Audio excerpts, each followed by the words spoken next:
tanpa ada yang nyuruh, pasukan satu aspal ini emang ada di jalan. Dia adalah saksi jalanan juga.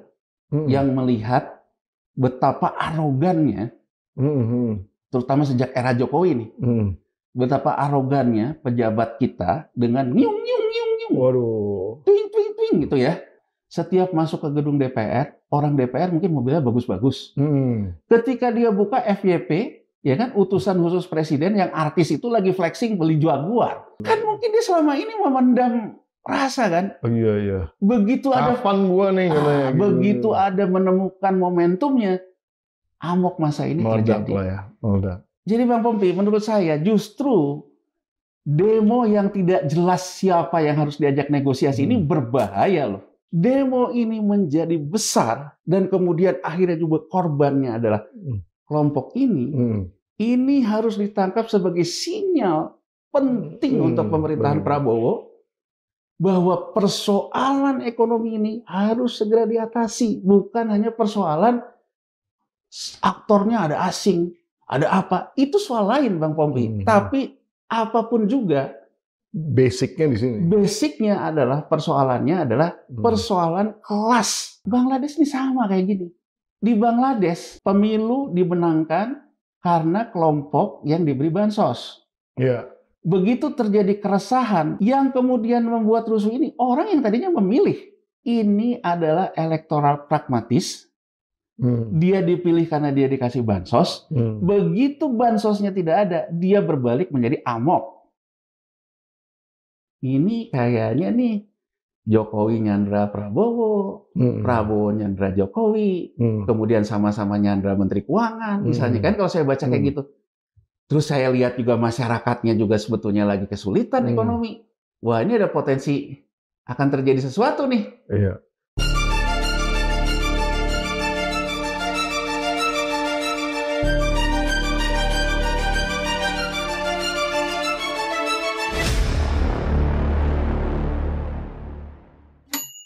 Bismillahirrahmanirrahim. Assalamualaikum warahmatullahi wabarakatuh. Sobat Forum yang luar biasa dimanapun Anda berada, kembali bersama saya Pompi Hidayatullah di acara kesayangan kita PhD 4K Podcast, hanya di sini kritis, kreatif, konsisten, dan kocak.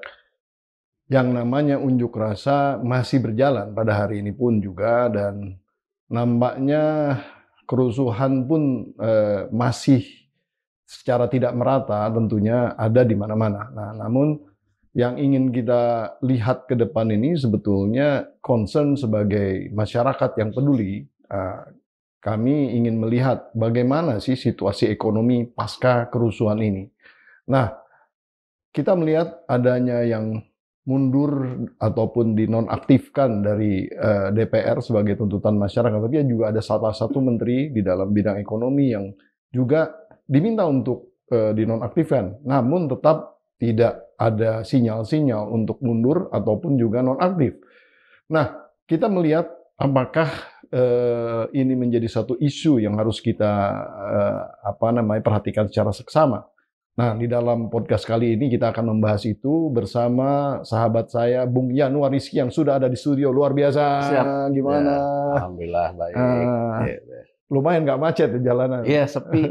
Jalanan sepi. Katanya kan kalau kata Presiden sudah aman terkendali. Iya.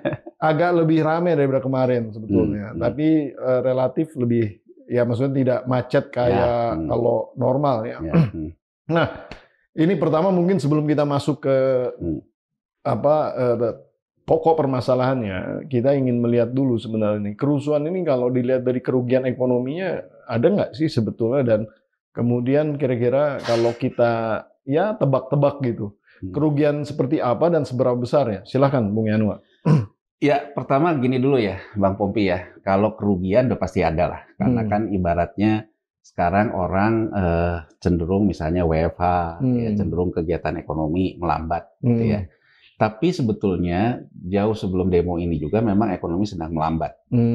Gitu ya. Jadi kondisi memang sedang tidak cukup baik-baik saja. Jadi demo ini sebetulnya memperburuk situasi ekonomi sebetulnya. Atau gimana? Menurut saya bisa dua hal ya kita lihat. Kalau kita lihatnya dari sudut kemapanan, tentu ini mengganggu yang namanya situasi. Tapi demo ini juga bisa dilihat sebagai sebuah alert, sinyal bahwa sebetulnya ada pesan yang ingin disampaikan bahwa perekonomian ini harus segera diperbaiki. Iya. Jadi gini, saya melihatnya simpel ya, bahwa sekarang ada orang mengatakan bahwa demo ini pasti ada aktornya. Iya. Ya kan? Ada yang ngedalangin lah. Aktor intelektual tepatnya. Aktor intelektual. Tapi kalau saya lihat, kenapa ini menjadi membesar? Dan kenapa juga mendapatkan ruang, boleh dibilang dalam tanda petik, dukungan dari silent majority, ya, dari masyarakat secara luas, karena memang ada kegundahan yang seolah-olah terwakili di situ. Jadi gini Bang Pompi, kita lihat misalnya demo pertama yang hari Selasa. Ya. Demo pertama di Senin. Hari Senin ya? Hari Senin dulu. Hari pertama yang Senin. Baru hari Selasa. Demo itu boleh dibilang tidak ada siapa yang bertanggung jawab lah. Betul. Bahkan spontan lah ya. Spontan. Banyak orang juga menulis bahwa demo kali ini cukup unik, nggak ada korlapnya. Ya kan? Spontanitas segala macam. Nah, persoalan kemudian muncul setelah sore, setelah malam. Ya kan? Setelah sore, setelah malam, bahwa kemudian terjadilah yang namanya dalam tanda petik mulai rusuh. Ya. Tapi rusuh itu kalau kita lihat dari kacamata politik ekonomi, ya, itu ada semacam cerminan ketimpangan yang memang sudah besar dalam perekonomian. Jadi orang-orang yang ada di jalanan, orang-orang yang resah, itu kemudian melampiaskanlah amarahnya. Kemudian demo buruh ya pada hari Kamis ya, boleh dibilang itu demo yang ada korlapnya, ada penanggung jawabnya, terorganisir, karena buruh udah biasa melakukan aksi, ya. Tapi kan kembali lagi setelah ada keramaian itu di sorenya itu yang memuncak jadi persoalan banyak hal.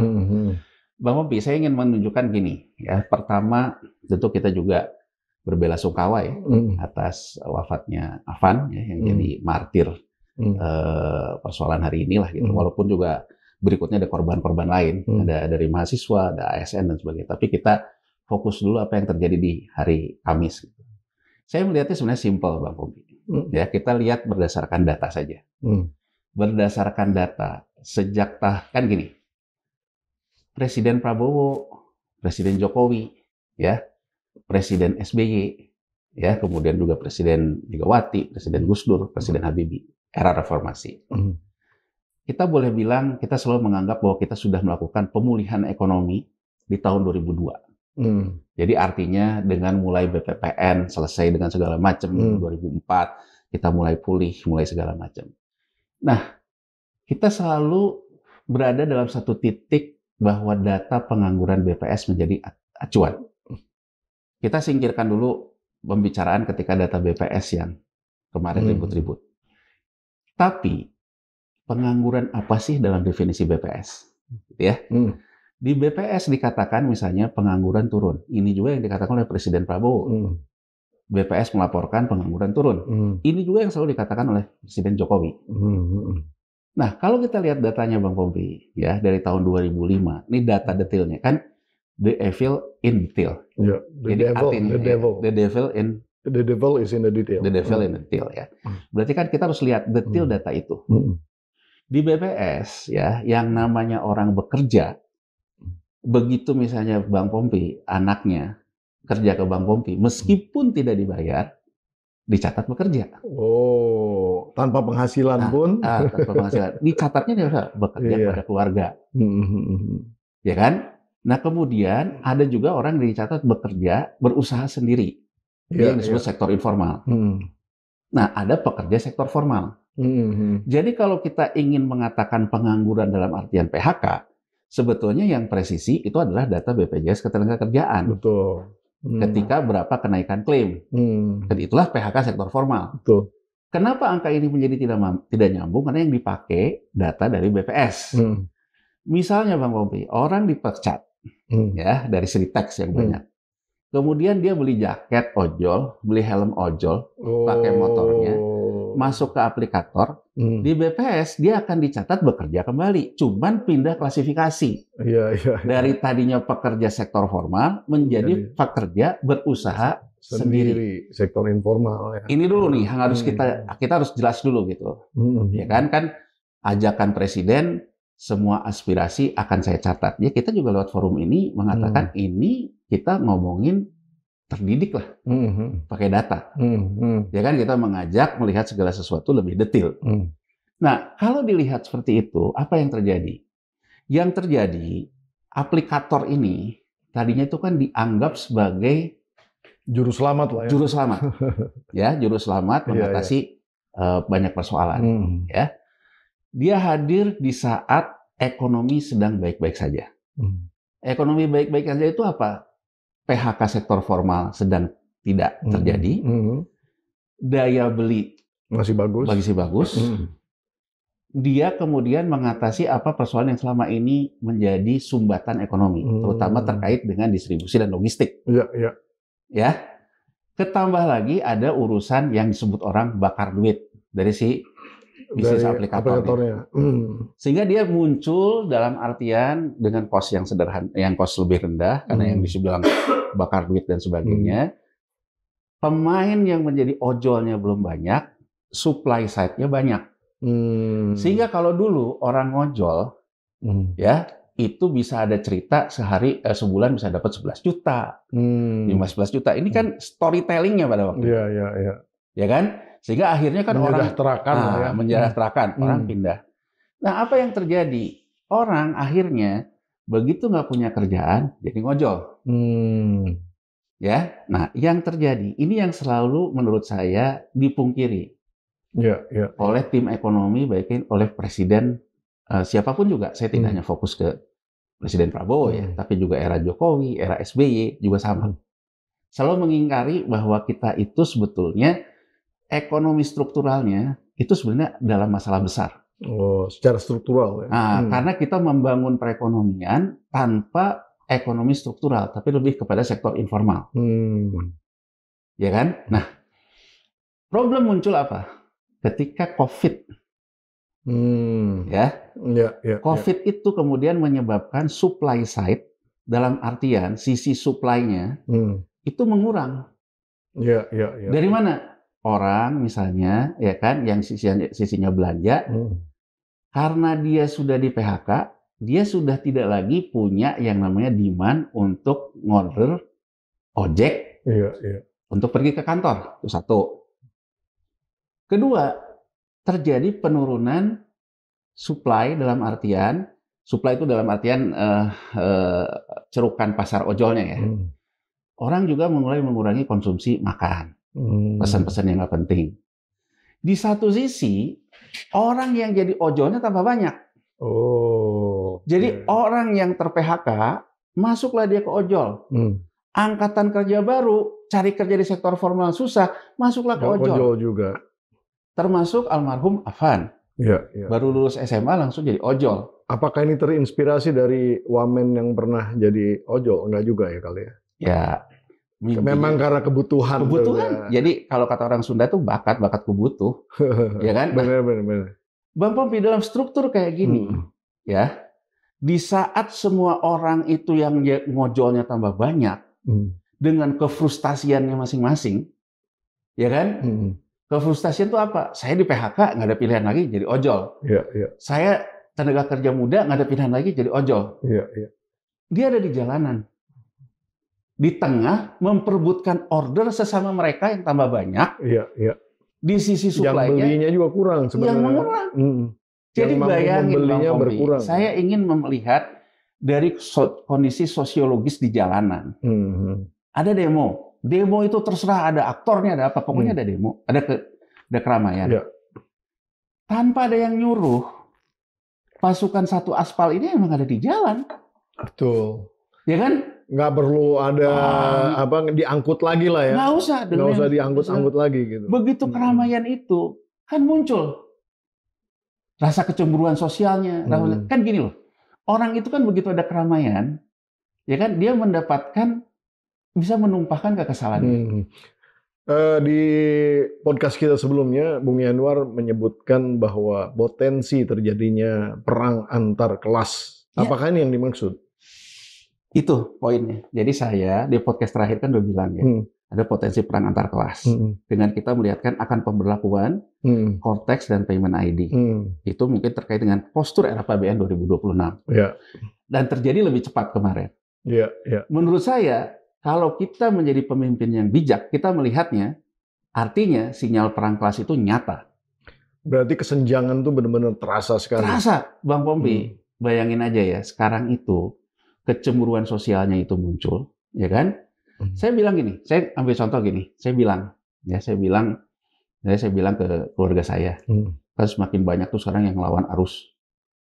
Ngelawan arus Motor. Oh, motor maksudnya. Ojol-ojol ini kan, ngelawan arus gitu kan. Kemudian saya pernah mengatakan bahwa udahlah, walaupun dia salah, biarin aja. Ya kan? Mungkin supaya lebih singkat gitu. Ngirit bensin dan lain-lain. Macam-macam. Saya kemudian ada diskusi gitu, saya pernah bilang, udah, sekarang kita melakukan eksperimen sosial deh. Coba kamu klakson, kamu maki, buka kaca. Apa yang terjadi? Dia lebih benar, walaupun dia salah. Dia maki. Dan apa kata-katanya? Kecemburuan sosial, Bang Pompi. Saya pernah menyuruh keluarga saya untuk melakukan eksperimen sosial sama-sama. Iya. Dan apa yang dikatakan? Oh, dasar lu orang kaya lu. Semua ngomong gitu ya? Iya. Dasar lu orang kaya lu. Jadi artinya apa? Ada penyakit sosial yang tidak kita ketahui dan itu ada di jalan yang namanya kecemburuan sosial. Yang namanya ketimpangan. Jadi menurut saya, demo ini menjadi besar dan kemudian akhirnya juga korbannya adalah kelompok ini. Ini harus ditangkap sebagai sinyal penting untuk pemerintahan Prabowo bahwa persoalan ekonomi ini harus segera diatasi. Bukan hanya persoalan aktornya ada asing, ada apa. Itu soal lain, Bang Pompi. Tapi apapun juga, basicnya di sini. Basicnya adalah persoalannya adalah persoalan kelas. Dan mereka ini sekarang megang HP kan semuanya kan. Oh iya. Kalau mereka istirahat pasti browsing sosmed. Oh iya. Ditambahnya dengan perilaku elit yang sering flexing, ini tambah kecemburuan itu menjadi sampai ngebul kali ya kepala mereka tuh ya. Coba ya sekarang Bang Bobi. Dia adalah saksi jalanan juga yang melihat betapa arogannya, terutama sejak era Jokowi nih, betapa arogannya pejabat kita dengan nyung. Waduh, twing gitu ya. Itu keras banget loh. Saya soalnya pernah ya naik motor, itu tiba-tiba ada di nyiung itu di belakang, kaget banget itu. Saya berasa kalau misalnya itu saya ini jantungan, bisa langsung kolaps itu sebenarnya. Iya. Kaget Dia banget. juga adalah saksi mata melihat setiap masuk ke gedung DPR, orang DPR mungkin mobilnya bagus-bagus. Ketika dia buka FYP, ya kan, utusan khusus presiden yang artis itu lagi flexing beli Jaguar, beli apa. Kan mungkin dia selama ini memendam rasa kan. Oh, iya. Begitu Kapan gua nih katanya gitu. Begitu ada menemukan momentumnya, amok masa ini terjadi. Lah ya. Meledak. Jadi Bang Pompi, menurut saya justru demo yang tidak jelas siapa yang harus diajak negosiasi ini berbahaya loh.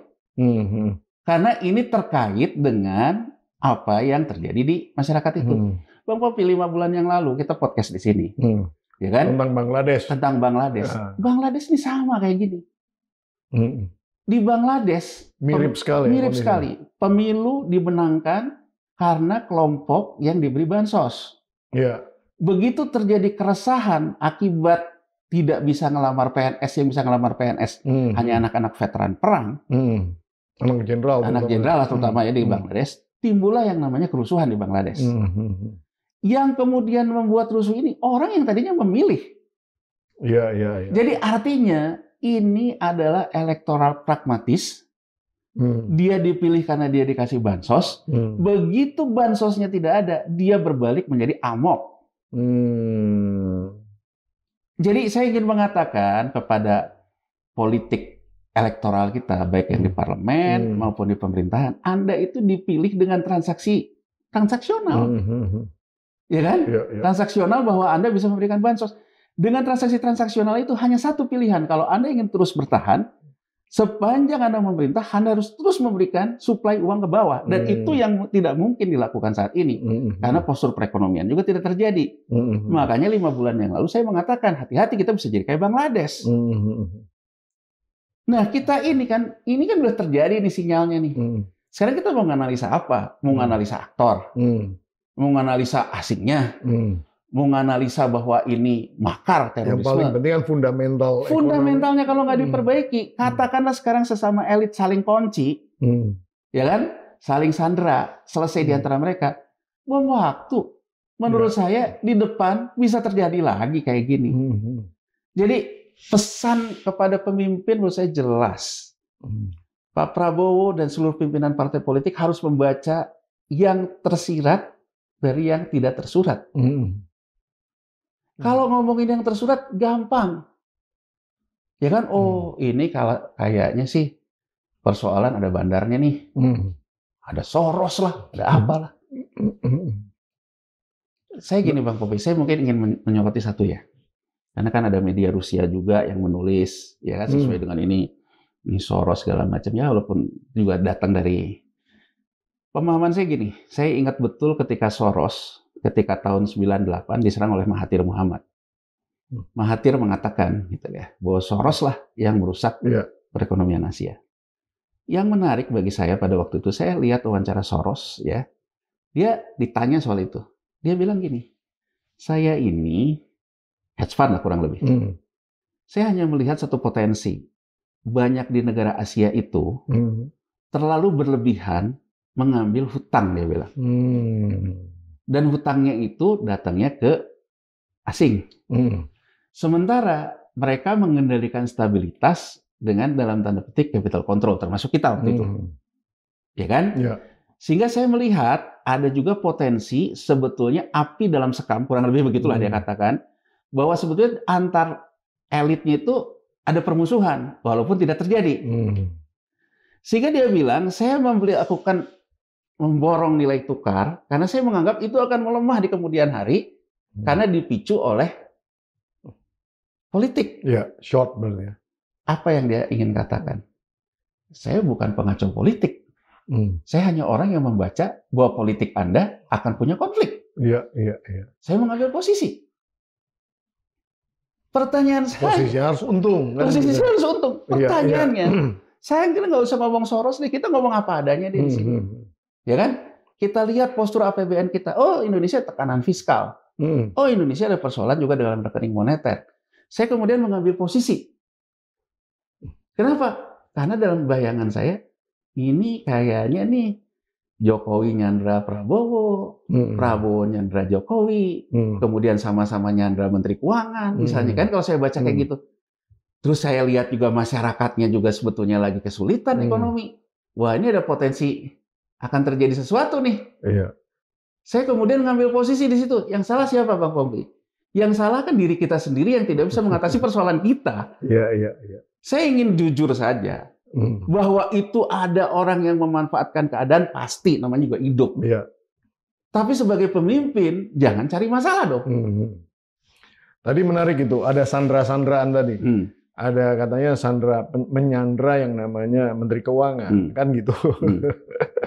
Salah satu tuntutan daripada demo-demo ini pun juga tentang dimintanya mundur Menteri Keuangan, Ibu Sri Mulyani ya.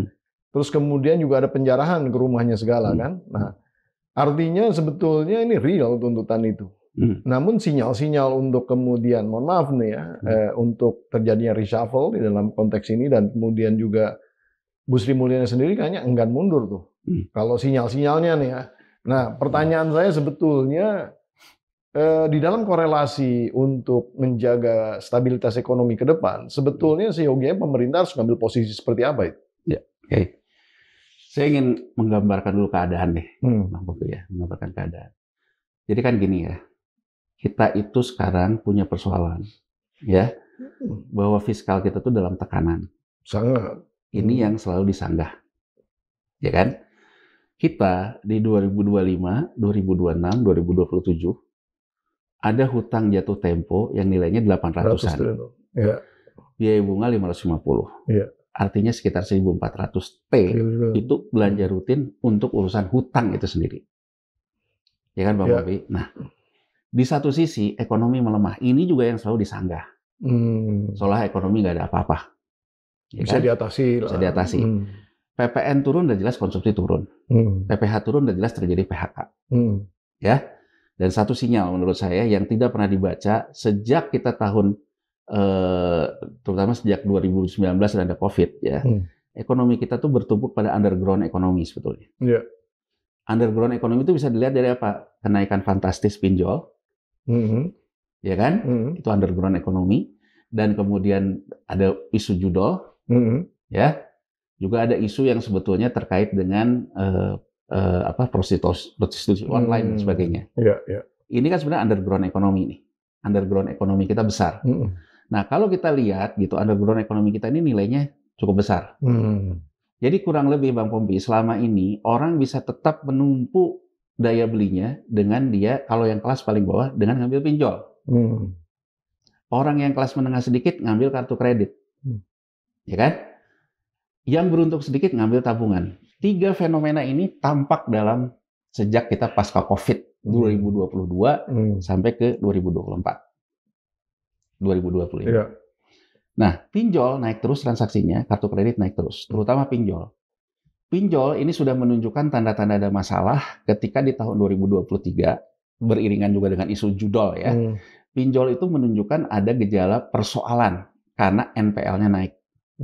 Jadi transaksinya naik, NPL-nya juga naik. Mulailah waktu itu kita meributkan, banyak kalangan bawah kita dikejar-kejar sama debt collector dan sebagainya. Ya, tapi ini kan sebenarnya sinyal, tanpa demo kita harus melihat bahwa ada masalah masyarakat di bawah hidupnya bertumpu ke rentenir. Betul. Bukan kepada pendapatannya. Ya, 2024 gejala yang sama muncul di kelompok yang lebih atasnya, kartu kredit. Transaksinya naik terus, NPL-nya naik terus. Jadi kan NPL ini gampangannya gini. Kalau saya punya kartu kredit, ya, saya punya pagu, kemudian saya harus bayar pokoknya aja, ya kan? Sisanya saya kredit kan. Misalnya saya belanja 10 juta, tagihan dari kartu kredit saya minimal bayar 1 juta. Untuk bayar 1 juta aja nggak bisa, maka NPL Bang Pompi. Artinya sinyal kalau NPL-nya naik, untuk bayar pokok aja dia udah nggak bisa. Ya. Sinyal berikutnya fenomena makan tabungan. Tabungan juga terus menurun dan sebagainya. Jadi daya beli kita punya masalah kan. Artinya ketika kita melihat postur penerimaan negara kita turun, itu bukan fenomena yang seolah-olah baik-baik saja. Fenomenanya memang terjadi tekanan daya beli. Tapi kan ini selalu disanggah, termasuk soal daya kerjanya. Oh, kata BPS pengangguran rendah kok kita. Ya, tapi kan pengangguran sektor informalnya kan naik. Sektor formal, pengangguran sektor formalnya naik. Jadi bekerja sektor informal yang naik. Nah, ini kan selalu disanggah datanya. Ya. Dan kemudian ini dalam postur seperti ini kan pilihannya sederhana. Naikin penerimaan. Kalau memang belanjanya ingin ekspansif, penerimaan harus naik. Kalau penerimaan tidak naik, berarti belanjanya yang dikurangin. Pilihan politik ekonomi dari pemerintahan Prabowo Subianto adalah satu, efisiensi. Ya kan? Yang dikena potong itu apa? Terkait dengan transfer keuangan pusat ke daerah. Dipotong nih, terkena efisiensi. Ya kan? Tapi kemudian pemerintahan Prabowo Subianto tetap juga dengan ekspansinya, belanjanya. MBG, Koperasi Merah Putih, dan sebagainya. Nah, persoalan muncul adalah ketika di tahun 2023 keluar peraturan pemerintah, ya Bang Pompi, nih biar kita dapat gambaran utuh nih ya. Peraturan pemerintah bahwa pemerintah daerah itu diberikan keleluasaan mengatur pajak daerah dan distribusi daerah. Begitu kemarin terjadi efisiensi transfer keuangan pusat ke daerah, maka daerah menggunakan diskresinya dan diberikan oleh pemerintah pusat dalam bentuk pajak daerah dan restribusi. Di Jakarta misalnya padel mulai dikasih pajak hiburan, itu restribusi, ya. Kemudian golf dia tidak kenakan karena golf kena PPN pemerintah pusat. Sudah kan dapat. Nggak boleh double taxation gitu. Makanya orang dulu ribut, kok golf enggak, sewa lapangan basket kena. Jadi pemerintah DKI hanya bermain di instrumen itu. Ya, kreativitasnya lah ya. Itu tidak ke PBB. Tidak ke PBB, Bang Pompi. Begitu ke daerah lain kan nggak ada yang main padel, Bang Pompi. Di Pati. Iya kan? Jalan pilihan satu-satunya buat dia, ya naikin PBB. Jadi apa yang terjadi di Pati sebetulnya ini satu rangkaian bisa kita baca sesuatu yang tersirat dari yang tersurat tadi. Bahwa masyarakatnya nggak tahan menerima kenaikan pungutan daerah. Dan kalau kita runut. Oh, kalau ngomong gampang aja Bang Pompi, pemerintahan daerah nggak kreatif cari pendapatan. Tapi kan ini dampak dari kebijakan efisiensi dari kebijakan pemerintah pusat. Ya.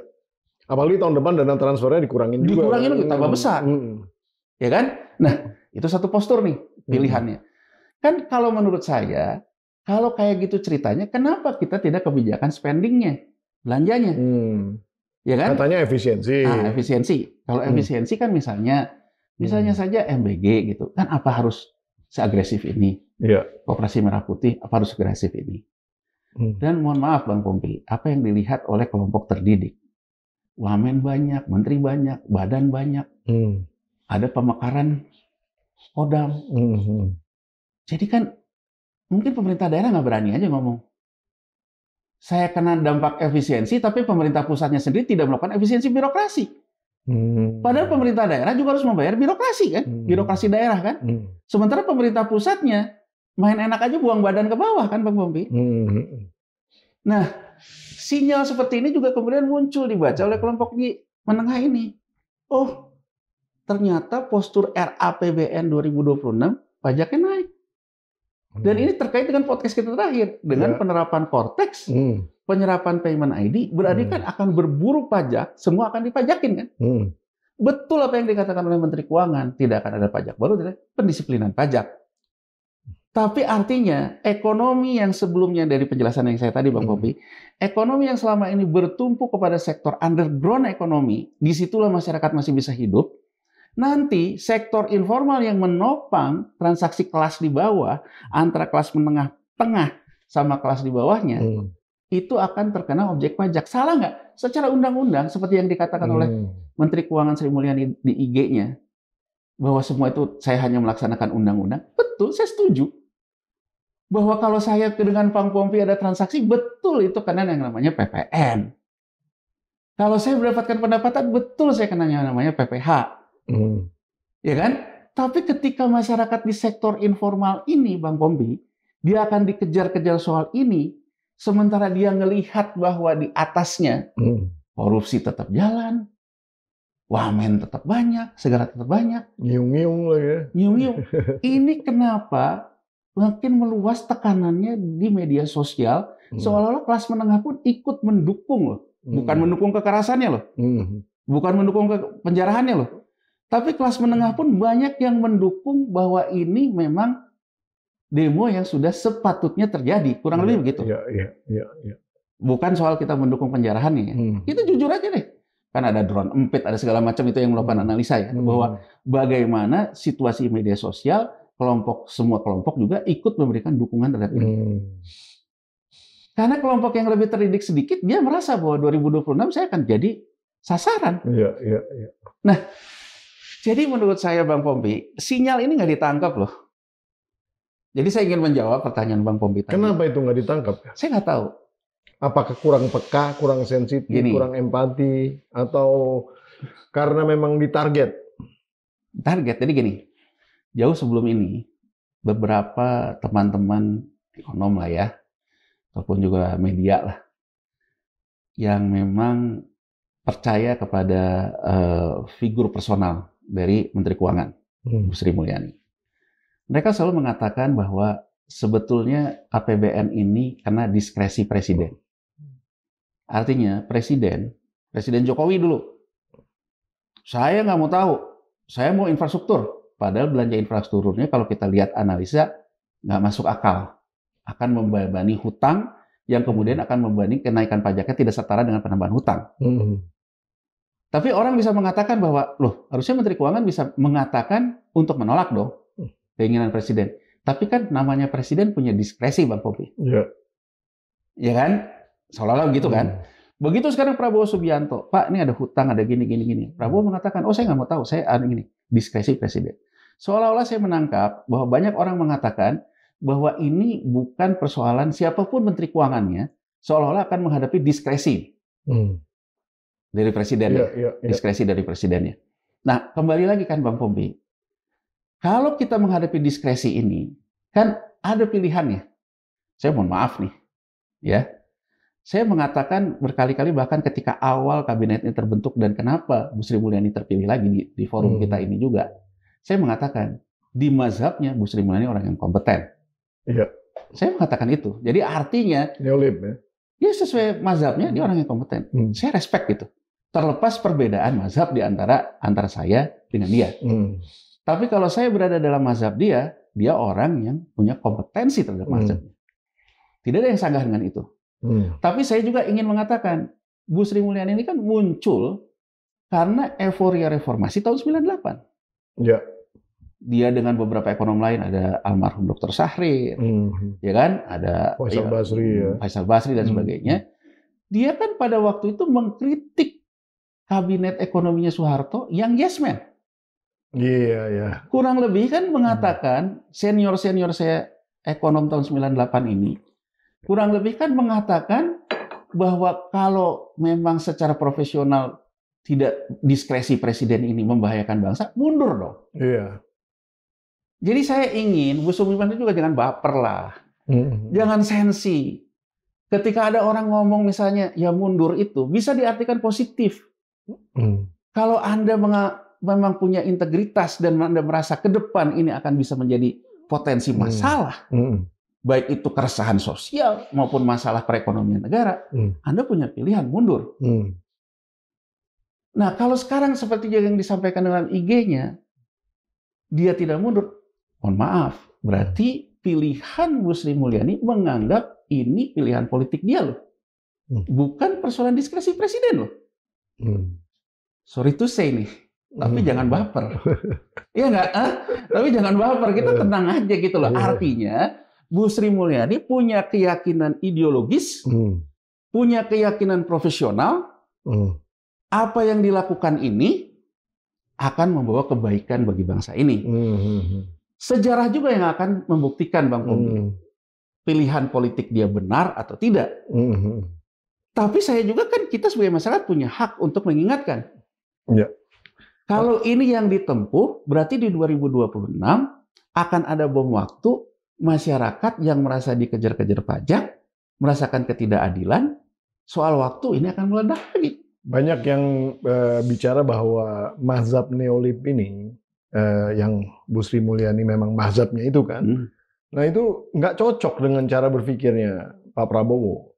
Nah itu kan lucunya. Seyogianya sebagai presiden tentu bisa merasakan ini, udah tahu juga. Nah, tapi kan ini sebenarnya kenapa nih ada konsensus apa sih sebenarnya yang kemudian mindset ataupun basis ideologi ekonominya Prabowo ini bisa menerima keberadaan Sri Mulyani? Begini, saya melihatnya Pak Prabowo selalu mengatakan anti neolib. Cuman menurut saya, penilaian saya gitu ya, Pak Prabowo begitu dia berkuasa, ya, dia kelihatannya meyakini bahwa ekspansi fiskal itu adalah jalan yang harus dilakukan. Oke. Saya nggak menyalahkan soal ini, tapi ini adalah pemikiran kaum neolib loh. Misalnya Bang Pompi ya, Amerika Serikat krisis 2008. Pilihannya kita tetap harus ekspansi. Karena kalau kita tidak ekspansi, justru ekonomi akan terhenti. Tapi dia itu negaranya ruling currency, selalu kita bahas. Begitu dia ekspansi, dia menerbitkan surat hutang, dia bisa memainkan yang namanya ekses likuiditas ke negara lain. Betul. Sehingga akhirnya negara lain lah yang membiayai dia. Nah, kita kan tidak punya kemewahan itu, Bang Pompi. Ya. Nah, jadi menurut saya, dia kemudian berada dalam satu pemikiran bahwa kalau saya sekarang tetap ekspansi, berarti saya tetap membutuhkan yang namanya pasar surat utang. Iya. Ya. Kalau saya membutuhkan pasar surat utang, maka saya membutuhkan orang yang bisa diterima oleh pasar surat utang. Yang bisa jualan utang. Bisa jualan utang. Ini tidak bisa dipungkiri.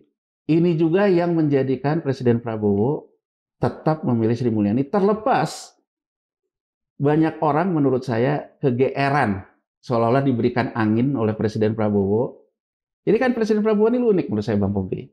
Dia juga tahu bahwa di masyarakat ini, terutama yang dulu adalah pemilih dia ya, Prabowo yes, Jokowi no. Ya. Dan di pemilih lamanya yang juga musuh ideologis ataupun musuh personal dengan Bu Sri Mulyani, mengetahui bahwa Pak Prabowo tidak suka sama Sri Mulyani. Menurut saya ini juga di-entertain terus nih sama Presiden Prabowo. Sehingga orang-orang kemudian terjebak kepada perang personal.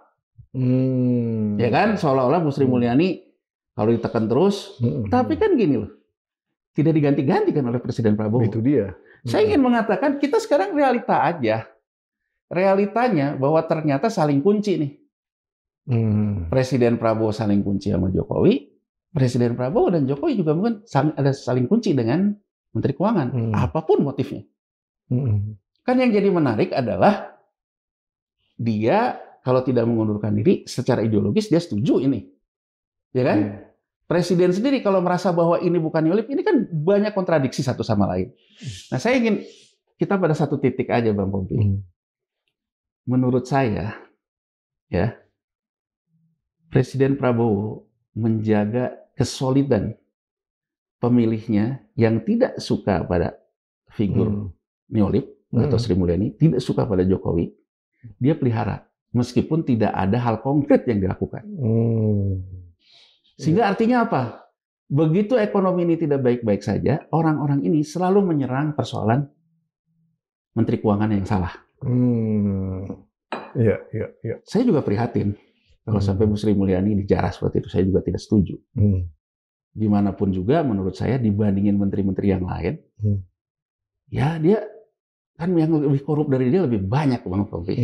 Yang lebih hedon dari dia lebih banyak gitu. Ya kan? Bahwa dia kenapa juga kena dalam masalah ini ya karena memang terakhir-terakhir ini kebijakan pajak dia kan yang bermasalah. Tapi menurut saya dari sisi keadilan ya kan dia termasuk orang yang boleh dibilang ada kapasitasnya, itu tidak kita pungkiri. Nah, karena ada persoalan di entertain kayak gini, kan tidak juga dilakukan pergantian. Dia juga tidak mau mundur. Jadi kurang lebih. Apakah itu akan kemudian, mohon maaf nih, seperti yang saya tanya di awal, ini akan menjadi satu hal yang baik atau yang buruk? Gini, jadi menurut saya terlepas ya ngomongin tentang makar terorisme asing, tapi Pak Prabowo yang dia amankan pertama kali sebetulnya adalah dukungan apa yang dia sebut dengan, bukan dia ya, mohon maaf, Pak Hendro Priyono. Pak Hendro Priyono mengatakan ketika ditanya wartawan, non-state, tapi yang mempengaruhi state. Kemudian dia menyebutkan beberapa nama, ada Soros, Rockefeller, dan sebagainya. Kita juga paham itu Bang Pompi. Tapi kelompok Yahudi ini kelompok non-state yang mempengaruhi state di Amerika, yang mempengaruhi kebijakan besar juga di dunia ini. Dan kalau kita lihat apa yang didilkan oleh Presiden Prabowo dengan Presiden Trump, yang orang kemudian kecewa, loh, ini mah kayak Indonesia udah dijual aja. Berarti kan secara geopolitik menurut saya secara analisa, Presiden Prabowo belajar dari krisis 98. Krisis 98, Orde Baru tidak akan mungkin jatuh kalau tetap mendapatkan dukungan IMF, tetap mendapatkan dukungan dari kelompok Yahudi yang memang mempengaruhi influence terhadap politik luar negeri Amerika Serikat. Terlepas ada omongan bahwa ini asing segala macam, tapi kenyataannya di level kebijakan pragmatisnya, Presiden Prabowo mengamankan juga kondisi politik itu. Dan menurut saya, dia juga punya kebutuhan itu untuk bisa berkomunikasi dengan IMF dan sebagainya melalui seorang figur Sri Mulyani Indrawati.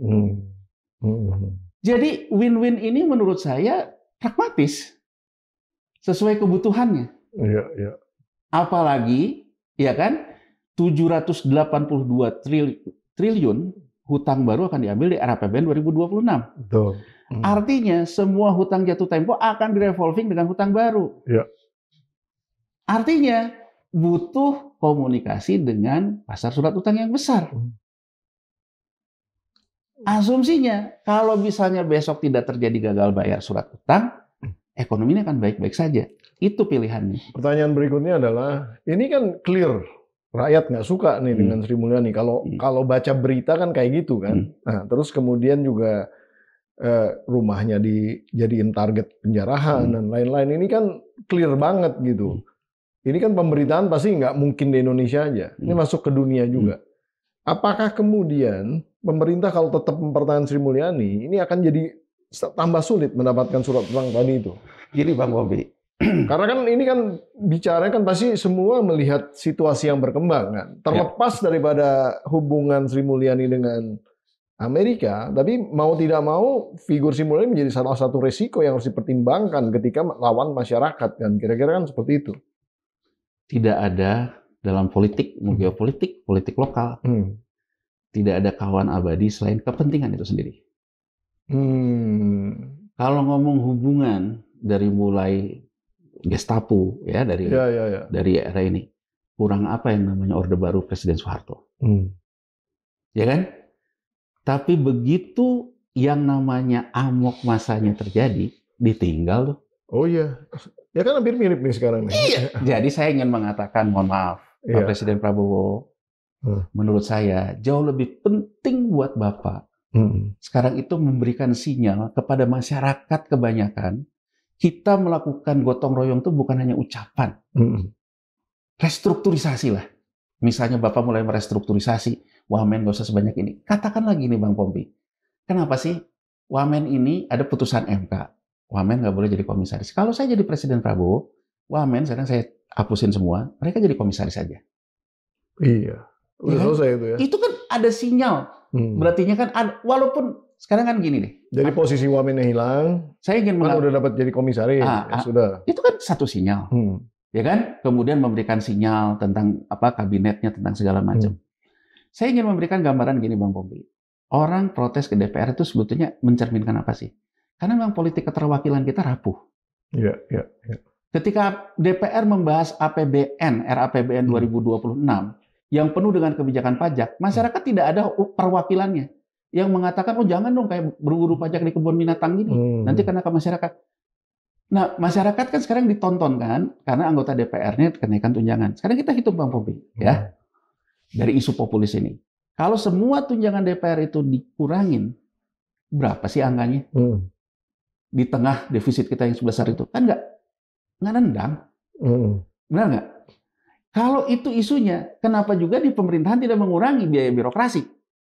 Ya, itu lebih gede itu ya. Itu lebih gede. Jauh lebih gede. Jadi seolah-olah ini ada semacam lokalisir masalah budget kita menjadi tidak slim, itu hanya karena DPR. Padahal pemerintah juga ada masalah, Mas Mupi. Cuman mungkin DPR-nya sekarang lagi nggak bisa ngelawan aja karena DPR-nya memang juga justru di situ problemnya. Dan gaya cara berkomunikasinya itu. Kan harusnya DPR dengan sekarang kayak gini, harapannya pembahasan RAPBN 2026 dia mulai ngomong dong. Dan kalau kita lihat posturnya Bang Pompi, siapa yang dapat alokasi budget terbesar kementerian lembaga? Nomor 1 kepolisian. Iya. Orang juga sekarang berteriak-teriak soal polisi kayak gini kan, terkait dengan pergantian Kapolri. Tidak direspon oleh Presiden Prabowo. Bahkan Presiden Prabowo memberikan sinyal, memberikan kepercayaan kepada Kapolri. Bukan hanya Menteri Keuangan loh, yang lebih keras juga tentang Kapolri. Yang berikutnya Kementerian Pertahanan. Iya. Ya kan Bang Mopi? Kalau sekarang kita mau ngomong kayak gitu, kenapa sih kita tidak mencoba dulu apa Polri besar ini? Ya, efisiensi dulu lah. Efisiensi dulu. Ada sinyal-sinyal seperti itu. Jadi kebijakan belanjanya ini disentuh. Dan saya mohon maaf, saya termasuk orang yang cukup ingat ketika Bu Sri Mulyani balik lagi, ketika Pak Jokowi sama JK, kemudian Pak JK mengatakan membutuhkannya, kembali selalu urusannya karena kita membutuhkan deal dengan pasar moneter. Dan Bu Sri Mulyani pada waktu itu mengatakan bahwa kebijakan spending yang masalah. Artinya, Menteri Keuangan Bambang Brojo pada waktu itu dikritik cukup tajam tentang kebijakan spending. Tidak bisa mengerem keinginan Presiden Jokowi tentang spending. Bu Sri Mulyani juga mengatakan bahwa spending yang harus diatur. Tapi perjalanan waktu berikutnya malah sama juga dia. Dia mengentertain Presiden Jokowi juga. Makanya ada tulisan Bung Lukas yang mengatakan kok jadi kayak Harmoko. Seolah-olah mengentertain presidennya. Jadi Presiden Jokowi di-entertain, Presiden Prabowo di-entertain. Ya, itu memang tidak bisa kita pungkiri bahwa diskresi presiden pada akhirnya ditampung oleh beliau. Tapi menurut saya, kita juga perlu ngomong detail. Diskresi ini menyebabkan perekonomian kita jadi berat. Karena geopolitik juga lagi berat. Jadi saya Bang Mupi, saya ingin satu hal saja. Saya memberikan gambaran gini, seolah-olah Presiden Prabowo yang atasnya dia akan memberikan ruang win-win dengan Danantara. Misal, Patriot Bond.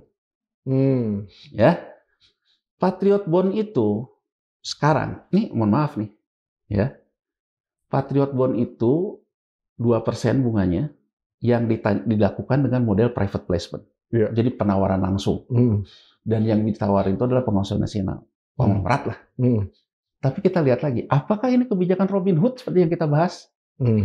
Ketika negara memaksa kelompok konglomeratnya yang besar untuk membeli bond, bond itu dibiayai untuk membuat kelas di bawahnya berdaya. Sehingga ekonominya bergerak. Ya kan? Kita belum tahu kan. Patriot Bond, kalau kita lihat, itu adalah terkait dengan Green Bond. Terkait dengan iklim. Ya.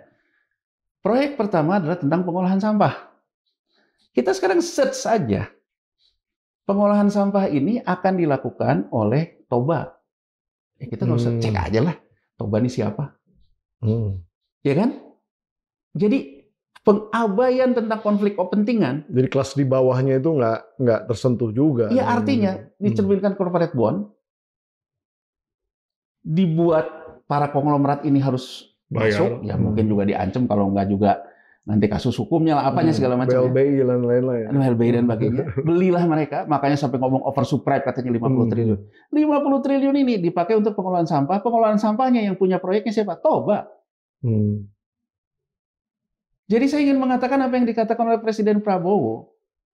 Musuh negara seperti Indonesia adalah korupsi elitnya. Dikatakan di Saint Petersburg, Rusia. Betul. Saya juga nonton. Sekarang saya ingin mengatakan kepada Presiden Prabowo, antara kata dan perbuatan sama nggak nih? Jadi jangan salahkan juga kalau ada orang yang mengkritik omon-omon lagi. Patriot Bond aja yang contoh sekarang. Ya kan? Pengolahan sampah. Dari program-program Danantara ini ada nggak yang sebetulnya, oke lah satu hal misalnya sampah, tapi ada nggak yang benar-benar bisa menyentuh ke ya kan kalau saya pilihannya, lapisan di bawahnya, kelas di bawahnya. Kalau saya jadi Presiden Prabowo, ya, saya akan melakukan pertemuan dengan seluruh konglomerat. Ini kita kalau ada di pulau, kita kaya. Yang lainnya miskin, nggak bisa hidup. Untuk nyebrang ke laut ke sana jauh. Lama-lama kita bisa diamuk. Ini tandanya udah ada demo kayak gini. Bisa nggak kita atasin masalahnya sama-sama? Kamu serahin. Saya buat instrumen yang namanya Patriot Bond atau apa kayak. Tapi kita mengalirkan ke ekonomi di kelompok tengah ini agar mereka penyakitnya untuk ngamuk itu nggak ada. Ini Robin Hood, Bang Pompi. Iya. Keren tuh ya. Keren. Jadi menurut saya sekarang siapa yang menyerap lapangan pekerjaan terbesar ketika sektor formalnya terganggu, terutama setelah COVID? Ya. Sektor pertanian. Kenapa sektor pertanian? Karena dipecat di kota, balik ke kampung, ikutin bantuin sawah keluarganya. Tapi sawah kita akan makin banyak orang, sehingga akhirnya juga kesejahteraan tidak tercapai. Kenapa pemerintah nggak berpikir, saya melakukan transformasi sektor pertanian deh. Saya buat Patriot Bond membiayai untuk durian, untuk kopi, untuk pengolahan sampah, tapi bukan di Toba, di masyarakat. Iya. Ya kan? Artinya uang dari yang sini, yang terlepas itu juga soal hukum, soal apa, dialirkan ke sini dong. Yang sini mulai bekerja dong. Ya kan Bang Pompi? Coba Bang Pompi, kita baca deh dari Patriot Bond ini. Ya. Sampah diubah jadi energi itu, siapa standing buyer-nya? PLN. Nanti akan ada lagi yang namanya TOP lagi. Jadi ibaratnya udah dapat untuk development mengurus sampahnya, dapat duit dari Danantara. Nanti energi yang dihasilkan dari sampahnya juga ada pasti standing buyer-nya PLN. Ya, Pertanyaan saya kan, kenapa nggak PLN aja Danantara? Kenapa juga harus dikasihin ke Toba? PLN aja ngelola sampah masyarakat. Dan kemudian membentuk yang namanya Koperasi Merah Putih, katakan. Koperasi Merah Putih menjadi pengolah sampah di tiap kecamatan misalnya. Dibeli oleh PLN. Dari narasi ininya kita bisa membaca bahwa ini ujung-ujungnya ya sesama elit menjadi clearing agent. Iya. Ini baru situ satu Bang Kopi. Kedua mungkin nanti ketika dipaksa lagi untuk masukin uang, dia akan ngomong gitu. Ya udah deh, sekarang bagian dari tax planning misalnya. Oke. supaya ngegemukin itu, ngegemukin binatangnya tadi ya. Ya. Masukin, beli Patriot Bond. Tapi kemudian yang pakai hilirisasi nikel misalnya, yang punya hilirisasi, ya, yang contoh nyata kan Danantara sudah melakukan MOU dengan Chandra Asri, TPIA, punyanya Prayogo Pangestu. Kan seolah-olah bisa saja Prayogo Pangestu membeli bondnya Danantara, tapi itu dipakai untuk TPIA dia. Itu kan kayak cuci uang juga. Ya kan? Saya ingin menggambarkan, yang saya baca di level elit, kelihatannya arisan oligarki yang kita bilang itu, itulah dealingnya. Tapi yang harus kita baca, terputus. Uang ini tidak bergerak ke transaksi di bawahnya. Transaksi. Jadi nggak mungkin juga mengharapkan trickle down effect dari situ ya berarti. Ya kita lihat dari skemanya. Harus didesain soalnya. Harus didesain. Disitulah nggak bisa secara natural gitu ya. Saya setuju terhadap ekonomi komando yang betul-betul diarahkan. Ya. Terus Bang Pompi, itu kan di situnya ya. Untuk mengejar penerimaan negara yang sampai 2.000 sekian triliun dari pajak itu, yang di tengahnya apa-apa dipajakin. Di saat mereka juga nggak ada kerjaan lagi susah. Yang atas kayak gini, apa nggak buat masalah Bang Pompi? Nggak ada yang mengelola pun ini akan terjadi bom waktu. Iya. Misalnya Bang Pompi tahu-tahu diperiksa gitu, ibu jualan ini UKM di Tanah Abang udah sekian. Ibu beli pajak, satu, literasi dia nggak ada. Kedua, dia kaget, terus dibayar pajak. Saya ingin ngambil contoh deh, apa yang harus kita baca ya. Ketika ada isu pejabat negara nggak bayar pajak. Ya kan, Bang Pompi? Saya ingin memberikan perspektif yang adil. Kalau orang bekerja di sektor formal, itu ada dua. Gross atau net. Dan kebanyakan net. Karena sektor formal, WAPU, pemotong pajak. Jadi si perusahaan pun nggak mau susah. Dia ngomongnya ke karyawannya, kamu net segitu, karena dia juga WAPU, dia yang harus bayar pajaknya. Nah, ini juga yang terjadi di BUMN, ini juga yang terjadi di pemerintah, ya kan? Nah, artinya sebetulnya gajinya PNS, gajinya pejabat, gajinya DPR, kalau digrosin itu plus pajaknya. Cuman pemberi kerjanya kan negara, gitu kan? Potong, termasuk tunjangan pajak. Kenapa isu ini jadi sensi? Mengatakan bahwa pejabat nggak pernah bayar pajaknya. Bang Pompi, begitu orang masuk ke sektor informal, gross up nggak ada yang net, karena dia tidak punya majikan. Harus bayar sendiri. Ini kan di level literasi yang rendah, dia membacanya. Kok saya dipajakin, dia nggak dipajakin? Iya. Karena dia tidak. Narasinya kayak gitu ya. Bom waktu ini akan meledak, kenapa? Karena sektor informal kita kegedean. Iya. Kembali ke pertanyaan lagi nih. Sekarang dibalik. Kalau misalnya katakanlah Sri Mulyani diganti, kayak gimana? Sepanjang paradigma diskresi presiden yang nggak berubah juga nggak akan.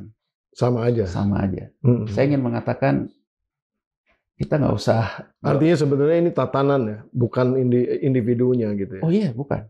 Jadi fundamental di dalam konteks strukturnya ini harus benar-benar ditertibkan lah gitu, kira-kira gitu ya. Jadi Bang Pompi, kita mengatakan, ya kan, kita tidak berani mengkoreksi masa lalu, masalah menurut saya. Kan harusnya hutang yang banyak sekarang, ini dulunya ada persoalan apa nih? Kita kan harus berani mengkritik kebijakan lama dong. Iya. Kita mengkritik kebijakan lama, terlepas persoalan, kita harus menghargai semua presiden sebelum kita, yang dikatakan Presiden Prabowo. Nggak ada masalah. Tapi kan selalu ada kata forgive but not forgotten. Memaafkan tapi jangan melupakan. Bahwa kita menganggap bahwa presiden kemarin mungkin karena zamannya harus melakukan gitu, oke aja. Tapi kita harus berani mengemukakan bahwa itu masalah yang sekarang menjadi timbunan saat ini. Kalau kita tidak mau menjadi ini jadi arena drama Indonesia untuk bermain politik, ya kita keluar dari kebijakan itu. Cara membersihkannya gimana? Ambil contoh. Kalau kebijakan ini, buku ini kita bersihin, menjadi beban negara sekarang, harus jelas dong siapa yang tanggung jawab. Ya kan? Jelas dulu siapa pertanggungjawabannya, kita kemudian creating yang side. Kemudian kan kita menyisir dulu, realistis saja dulu. Dalam kondisi ekonomi yang berat kayak gini, kita sama-sama dulu deh. Ya kan, sama-sama dulu, yang penting semua bisa hidup gitu. Jangan Anda coba tidak bisa membaca kelompok yang nggak dapat MGG, kelompok yang nggak dapat Koperasi Merah Putih, itu sebetulnya juga lagi nggak baik-baik saja hidupnya. Ya nggak?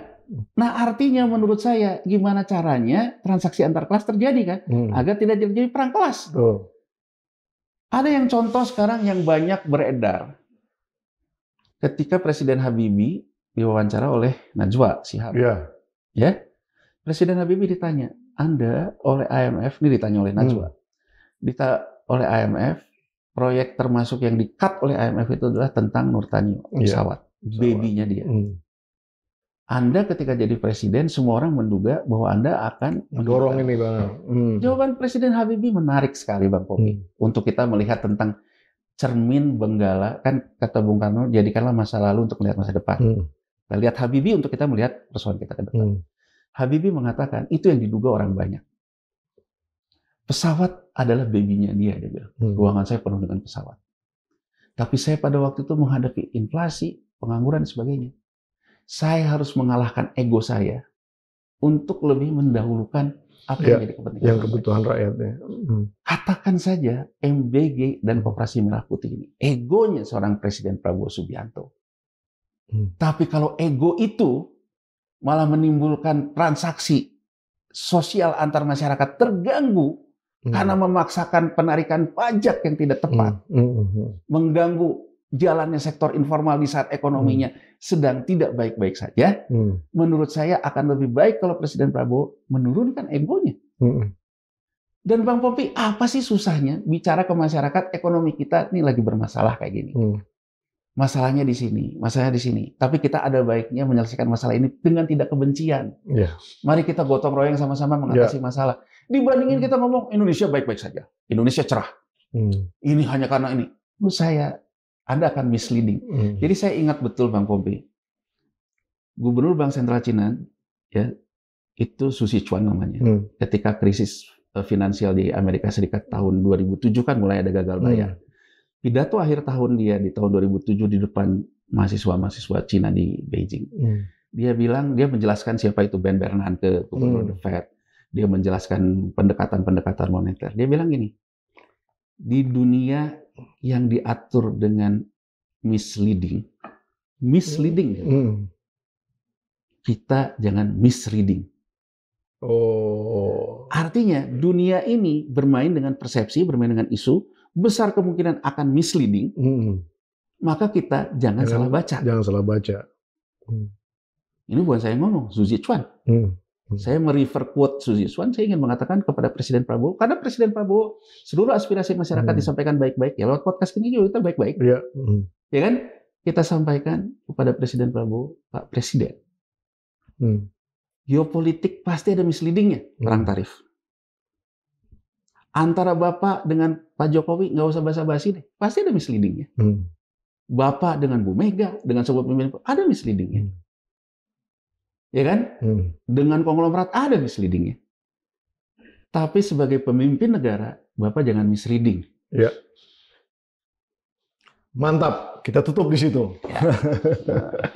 Bung Yanuar mungkin ada closing statement-nya, silakan. Ya, kalau ditanya Bang Bumbi, saya termasuk orang yang tidak menghendaki ada krisis. Saya boleh dibilang bisa berkembang banyak ya secara literasi, secara pengetahuan. Karena saya tahun 97 ada di Bursa Efek Jakarta. Dan saya berada di tempat yang memang harus mengatasi krisis. Melakukan pemeriksaan, segala macam. Sehingga pengalaman saya menunjukkan dalam saya meriksa dan segala macam, krisis itu biayanya mahal. Dan orang kaya tetap kaya. Dengan seluruh persoalan konflik kepentingannya. Yang akan merasakan dampaknya masyarakat banyak. Misalnya obligasi rekap untuk BLBI. Itu ada di APBN terus. Yang akan merasakan siapa? Kita semua. Biaya krisis itu tidak murah. Jadi saya ingin mengatakan, lihatlah ahead the curve. Mari kita cegah krisis. Marilah Presiden Prabowo, pemimpin negara, sesuai dengan ajaran agama, ya terutama misalnya agama saya, agama Islam. Kan yang diundang presiden juga 19 ormas Islam. Walaupun orang sudah lepas kepercayaan karena ormasnya jadi ormas tambang, karena dapat tambang semua gitu loh, ya kan? Tapi bahwa dalam Islam bahwa kita harus percaya kepada pemimpin. Ya. Tapi kita juga kan harus memberikan pendapat kepada pemimpin, jangan terjatuh di lubang yang sama. Jangan sampai Presiden Prabowo terlambat. Pak Pompei, Presiden Soeharto, ketika dia membaca, dia harus melakukan, merespon yang namanya reform. Udah nggak ada tuh orang yang mau diajak jadi menterinya. Iya. Bahkan orang-orang yang selama ini dikenal orang baiknya pun jadi brutusnya. Itu sejarah kan? Sebelum ini terlambat, Presiden Prabowo masih punya kepercayaan dari banyak orang.